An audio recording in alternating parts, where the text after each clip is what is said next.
കുടുംബത്തെക്കുറിച്ചൊന്നും ചോദിച്ചില്ല. കുടുംബത്തെക്കുറിച്ച് കൂടെ പറയും. ഇവിടെ ബാംഗ്ലൂര് ഭാര്യ, മകള്. ഭാര്യ ആശ സോഫ്റ്റ്വെയർ ഇൻഡസ്ട്രിയിൽ പ്രവർത്തിക്കുന്ന ആളാണ്. മകൾക്ക് 13 വയസ്സ്, 7ാം ക്ലാസ്സിൽ നിന്ന് 8ാം ക്ലാസ്സിലേക്ക് പോകും ഈ ടേം കഴിയുമ്പോൾ. പിന്നെ ഞങ്ങളുടെ കൂടെ മക്കളും കൊച്ചുമക്കളുമായിട്ട് 7 പൂച്ചകളെ അതൊക്കെ ഇവിടെ കാണാൻ പറ്റും. അതാണ് പിന്നെ അതാണ് എൻ്റെ ഇവിടുത്തെ കുടുംബം. എൻ്റെ വീട്ടിൽ ഞാൻ ഒറ്റ മകനാണ്. എൻ്റെ അച്ഛനമ്മ അവർ എറണാകുളത്താണുള്ളത്. അച്ഛനും അമ്മയും അവിടെയാണ്. അവർ വരും ഇടയ്ക്ക് ഇവിടെ വിസിറ്റ് ചെയ്യാൻ ഇങ്ങോട്ട് വരും, ഞാൻ അങ്ങോട്ട് പോവും. പക്ഷേ എനിക്ക് സിബ്ലിങ്സ് ഒന്നുമില്ല. ഞാനപ്പോൾ കഴിയുന്നതും മാക്സിമം അവരുടെ കൂടെ ടൈം സ്പെൻഡ് ചെയ്യാൻ അവിടെ പോയിട്ട് വരും. അപ്പോൾ അച്ഛൻ ഒരു പഴയ മ്യൂസീഷ്യനാണ്, മൃദംഗം പ്ലെയറാണ്. അച്ഛൻ്റെ ഫാമിലിയിൽ കുറേ പേരിങ്ങനെ എൻ്റെ ഗ്രാൻഡ് ഫാദർ ഹാർമോണിസ്റ്റാണ്. ഗ്രാൻഡ് ഫാദറിൻ്റെ മദറിൻ്റെ സൈഡിലെല്ലാവരും ഹാർമോണിയം, വയലിനൊക്കെ പ്ലേ ചെയ്തിരുന്ന അങ്ങനെ കുറേ പേര് എൻ്റെ അച്ഛൻ്റെ ഫാമിലിയിൽ മ്യൂസിക്കായിട്ട് ഉള്ളവരുണ്ട്. അപ്പോൾ അതാണ് ഞങ്ങളുടെ ഒരു ചെറിയ ഈ ജോലി ഇപ്പോഴും കൃത്യമായിട്ട് ചെയ്യുന്ന ഒരാളാണ് ഹരീഷ് എന്നുള്ളത് എനിക്ക് പലപ്പോഴും ചലഞ്ചിങ് ആയി തോന്നിയിട്ടുണ്ട്. ഇത്രയും ഷോസ് ചെയ്യുമ്പോഴും ഈ ജോലി വളരെ കൃത്യമായിട്ട് ചെയ്തു പോകുന്നൊരു ഉദ്യോഗസ്ഥനാണ് ശരിക്കും പറഞ്ഞ്. കൃത്യമായിട്ട് എനിക്ക് 1ാം തീയതി ശമ്പളം കിട്ടും. അതൊരു ഭയങ്കര ബോണസാണ്.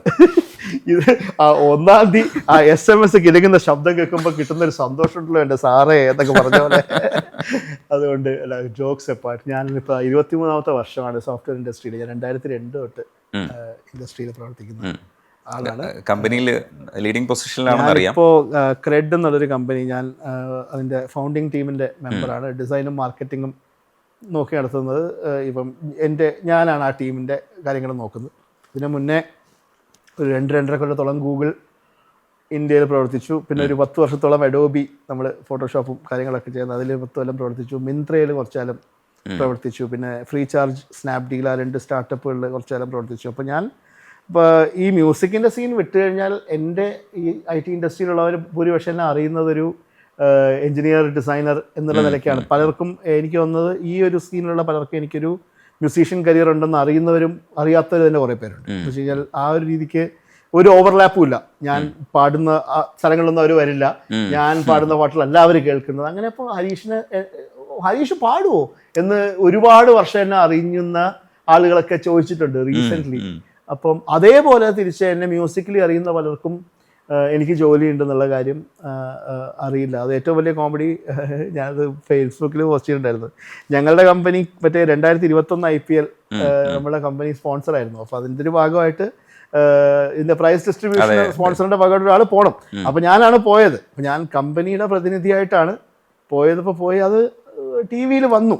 അപ്പോൾ അതാരോ സ്ക്രീൻഷോട്ട് എടുത്തിട്ട് ഇങ്ങനെ ഫേസ്ബുക്കിലേക്ക് ഒന്ന് ICUലോ ട്രോൾ റിപ്പബ്ലിക്കിലോ അങ്ങാണ്ട് ഏതൊരു, ഞാൻ സ്ഥിരം ഫോളോ ചെയ്യുന്ന ഏതോ ഒരു ട്രോൾ പേജിനകത്ത് ഒരു രസികൻ ട്രോളായിട്ടാണ് അത് വന്നത്. കവർ പാടുന്നവരെയൊക്കെ ഇപ്പോൾ IPL സമ്മാനം കൊടുക്കാൻ വിളിക്കുന്നുണ്ട്, കാലം പോയൊരു പോക്ക് എന്ന് പറഞ്ഞൊരു അതിൽ കുറേ ലൈക്കും ആൾക്കാർ ഇങ്ങനെ സർപ്രൈസ് ആയിട്ട് ഇതെങ്ങനെ.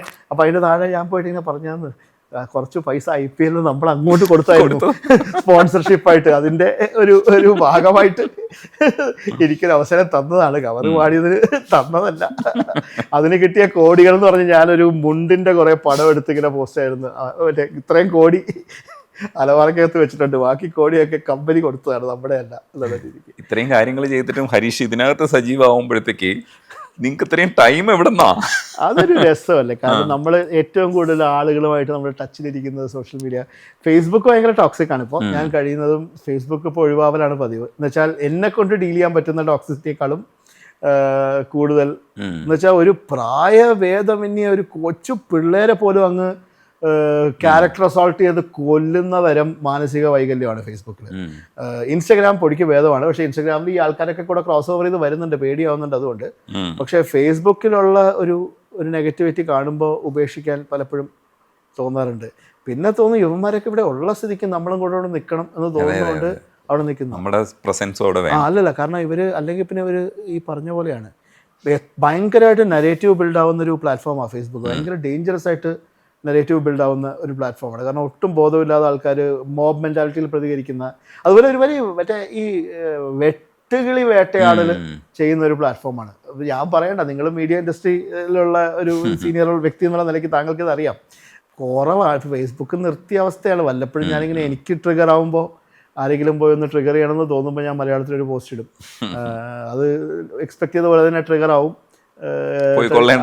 അവളുടെ അടുത്ത് കൊള്ളും ചിലയിടത്തൊക്കെ. പിന്നെ അത് പലപ്പോഴും പിന്നെ ചിലപ്പോൾ ചില നല്ല സംഭാഷണങ്ങളിലേക്ക് അത് മാറും. ചിലർ ഒന്ന് പറയും ഹരീഷ് അത് അങ്ങനെയല്ല എന്ന് പറഞ്ഞ് കുറച്ച് കൊള്ളാവുന്ന ആളുകൾ ഇപ്പോഴും ഉണ്ടല്ലോ ഫേസ്ബുക്കിൽ. അങ്ങനെ എല്ലാവരും മോശം നല്ലല്ലോ. പക്ഷെ അപ്പോൾ അവരിൽ നിന്ന് നമുക്ക് കുറച്ച് കാര്യങ്ങൾ പഠിക്കാനൊക്കെ ഉള്ള അവസരമൊക്കെ. ഒരു പാട്ടും കൂടെ പാടിയിട്ട് വിടാം. പിന്നെന്താ, ഏത് പാട്ട്? വെളുപ്പിന്. വിൽവാദ്രിനാഥൻ പള്ളിയുണരുമ്പോൾ പഞ്ചമി ചന്ദ്രനു പാലൂട്ട്.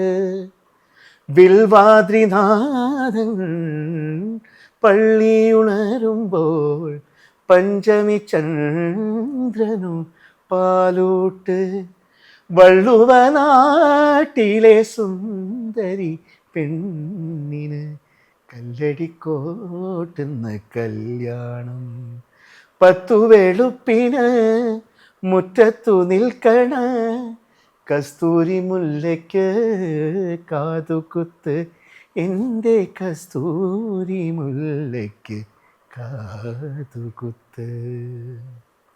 ഹരീഷ് ഈ പാട്ട് പാടുന്നതിലൂടെ ആ പാട്ട് സ്വയം എക്സിസ്റ്റ് ചെയ്യുന്നുണ്ട്, പക്ഷേ അതിനെ കുറച്ചുകൂടെ ആൾക്കാരിലേക്ക് എത്തിക്കുന്നുണ്ട് എന്നുള്ള അഭിപ്രായം എനിക്കുണ്ട്. ഞാനത് കുറച്ച് ബോധ്യത്തിലാണത് പറയുന്നത്. കാരണം ഈ പാട്ട് റീവിസിറ്റ് ചെയ്യുന്നതിന് ഒരു കാരണമെന്ന് പറയുന്നത് ഹരീഷ് കൂടിയാണെന്നുള്ളത് സന്തോഷമുള്ളൊരു കാര്യമാണ് എനിക്കും. കാരണം അതൊക്കെ ഈ പറഞ്ഞ പോലെ അതാണ് ഒരു ആർട്ടിസ്റ്റിൻ്റെ നിമിത്തം എന്ന് ഞാൻ വിശ്വസിക്കുന്നു. whenever you can bring it back to public consciousness. നമ്മളൊരു മെസ്സഞ്ചർ മാത്രമാണ്. നമ്മൾ ആ പാട്ട് നമ്മളിലൂടെ സഞ്ചരിക്കുന്നു, അല്ലാതെ പാട്ട് നമ്മൾ റീക്രിയേറ്റ് ചെയ്യുമെന്നല്ലോ.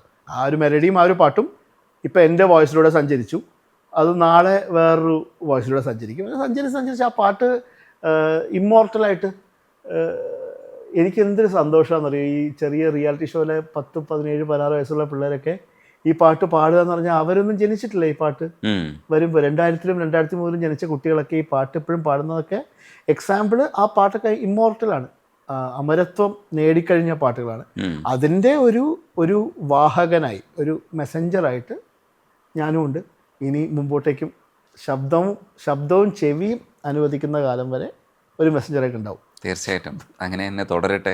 ഇപ്പോൾ ഹരിഹരൻ സാറിനെ കാണാൻ പോകുന്നതിൻ്റെ ഒരു സന്തോഷം കൂടെ തീർച്ചയായിട്ടും കാണാൻ പറ്റട്ടെ. അദ്ദേഹത്തെ നേരത്തെ പോകുന്നുണ്ട്, ഒരു ഭാഗ്യം ഉണ്ടെങ്കിൽ കാണാൻ പറ്റും. തിരക്കായിരിക്കും അദ്ദേഹത്തിന്. എന്നാലും നിങ്ങൾ രണ്ടുപേരും കൂടെ ഒരു സ്ഥലത്ത് നിൽക്കുമ്പോൾ ഞങ്ങൾക്കും ചില കാര്യങ്ങൾ എന്താ പറയുക, ഒരു സന്തോഷം കിട്ടുന്നുണ്ട്, ചില കാര്യങ്ങൾ ഓർക്കാനും പറ്റുന്നുണ്ട്. തീർച്ചയായിട്ടും നമുക്ക് എന്നെ പോലെ ഒരു ഫാൻ ബോയ്ക്ക് ഒരു വലിയ കാര്യമാണ് അദ്ദേഹത്തിൻ്റെ. ഇപ്പം ഈ ഒരു മനസന്തോഷമാണ്. ഞാനിപ്പോൾ വൈറ്റ് ഫീൽഡിലല്ലേ ഇരിക്കുന്നത്. ഇവിടുന്ന് ജസ്റ്റ് മഹാദേവപുരം വരെ പോയാൽ മതി, വെറും ഒരു 5 കിലോമീറ്റർ ദൂരത്തിൽ ഹരിജി ഉണ്ട് എന്നുള്ളതൊരു ഭയങ്കര ഫീലിംഗ്. അത് പറഞ്ഞറിയിക്കാൻ പറ്റില്ല. നിങ്ങൾ രണ്ടുപേരും ഒരേ ദിവസം ഇൻ്റർവ്യൂ ചെയ്യാൻ കഴിഞ്ഞതിൻ്റെ സന്തോഷത്തിലാണ് ഞാൻ ഉള്ളത്. എന്നോട് സംസാരിച്ചതിന് ഒരുപാട് സന്തോഷം, ഒരുപാട്. അതുപോലെ എന്നെ കയറൂരി വിട്ടതിനും ഒരുപാട് നന്ദി. കാരണം അങ്ങനെ ഒരു പ്രത്യേകിച്ചൊരു സ്ട്രക്ചറിൽ തിങ്ക് ചെയ്യുന്ന ആളല്ലാത്തത് കൊണ്ട് തന്നെ ഞാൻ പറഞ്ഞത് എത്രത്തോളം കൊഹീസീവ് ആണെന്ന് എനിക്കറിയില്ല. പക്ഷെ ഞാൻ പറഞ്ഞത് എത്രയും ഞാൻ പറയണമെന്ന് ആഗ്രഹിച്ച കാര്യങ്ങളാണ്. അതിനൊരു മീഡിയം താങ്കൾ എനിക്ക് തന്നു, അതൊരു വലിയ കാര്യമാണ്. കാരണം ഇങ്ങനത്തെ മീഡിയമാണ് കിട്ടാത്തത് ഒരു ആർട്ടിസ്റ്റ് എന്നുള്ള ജസ്റ്റ് ഒരു ആർട്ടിസ്റ്റ് എന്നുള്ള നിലയ്ക്ക്. Thank you for giving me that platform, that medium. അത് മുഴുവനും എൻ്റെ തലച്ചോറിൽ തന്നെ ഉണ്ട്.